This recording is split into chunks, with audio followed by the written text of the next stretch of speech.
കണ്ണൂർ അയ്യങ്കുന്നിൽ ഇറങ്ങിയ കാട്ടാനയെ തുരത്താനുള്ള ശ്രമങ്ങൾ താൽക്കാലികമായി അവസാനിപ്പിച്ചു. നാളെ വൈകിട്ട് 6 മണി വരെ നിരോധനാജ്ഞ പ്രഖ്യാപിച്ചു. അയ്യങ്കുന്ന് പഞ്ചായത്ത് 6, 7, 9, 11 വാർഡുകളിലാണ് നിരോധനാജ്ഞ. ദൃശ്യ പുതിയടത്ത് ചേരുന്നു. ദൃശ്യ, താൽക്കാലികമായിട്ടുള്ള അവസാനിപ്പിക്കലാണ് ആനയെ തുരത്തുന്നതുമായി ബന്ധപ്പെട്ട് എത്രത്തോളം ജാഗ്രത വേണ്ടതുണ്ട്? വനവകുപ്പ് എന്തൊക്കെ നടപടികൾ സ്വീകരിച്ചിട്ടുണ്ട്? ധന്യ, ഇന്നലെ രാത്രി മുതലാണ് ഈ അയ്യൻകുന്ന് പഞ്ചായത്തിന്റെ വിവിധ ഭാഗങ്ങളിലായി ആനയുടെ സാന്നിധ്യം കണ്ടു തുടങ്ങിയത്.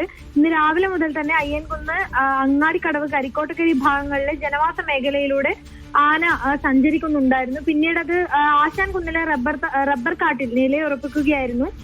ഈ നാട്ടുകാർ പരാതിപ്പെട്ടതിനെ തുടർന്നാണ് ഈ വനംവകുപ്പ് ഉദ്യോഗസ്ഥർ എത്തുകയും ഈ ആനയെ തുരത്താനുള്ള നീക്കങ്ങൾ നടത്തുകയും ചെയ്തത്. എന്നാൽ ഇന്ന് ഉച്ചയോടെ തന്നെ ആന റബ്ബർ കാട്ടിൽ നിലയുറപ്പിക്കുകയായിരുന്നു. പിന്നീട് ഈ തുരത്താനുള്ള ദൗത്യത്തിനിടെ ആന ഈ വീടുകൾക്കിടയിലൂടെ ഓടുകയും 2 വീടുകൾക്ക് കേടുപാടുകൾ സംഭവിക്കുകയും ചെയ്തിട്ടുണ്ട്. ഇതോടെയാണ് ഈ കളക്ടറുടെ ഉത്തരവ് പുറത്തിറങ്ങിയത്. ആളുകൾ പുറത്തിറങ്ങരുത് എന്നടക്കമുള്ള ഉത്തരവ് ഇന്ന് വൈകുന്നേരത്തോടെ പുറത്തിറങ്ങിയിരുന്നു.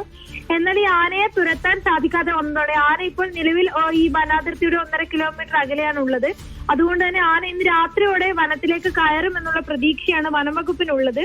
അതുകൊണ്ട് തന്നെയാണ് ഇന്ന് 4 മണി മുതൽ നാളെ വൈകുന്നേരം 6 മണി വരെ ഈ പ്രദേശത്ത് നിരോധനാജ്ഞ പ്രഖ്യാപിച്ചിരിക്കുന്നത്. അയ്യൻകുന്ന് പഞ്ചായത്തിലെ 6, 7, 9, 11 വാർഡുകളിലാണ് കളക്ടർ നിരോധനാജ്ഞ പ്രഖ്യാപിച്ചിരിക്കുന്നത്. ജനവാസ മേഖലയിലേക്ക് കാട്ടാന ഇറങ്ങുന്ന സാഹചര്യത്തിലാണ് നടപടിയുള്ളത്. എന്തായാലും നാളെ വീണ്ടും ഈ ദൗത്യം പുനരാരംഭിക്കുകയും കാട്ടാനയെ തുരത്താനുള്ള നടപടികൾ നാളെ രാവിലെ മുതൽ തന്നെ പുനരാരംഭിക്കുമെന്നാണ് നമുക്ക് മനസ്സിലാക്കാൻ സാധിക്കുന്നത്. നിലവിൽ വിശദാംശങ്ങൾ നൽകിയത്.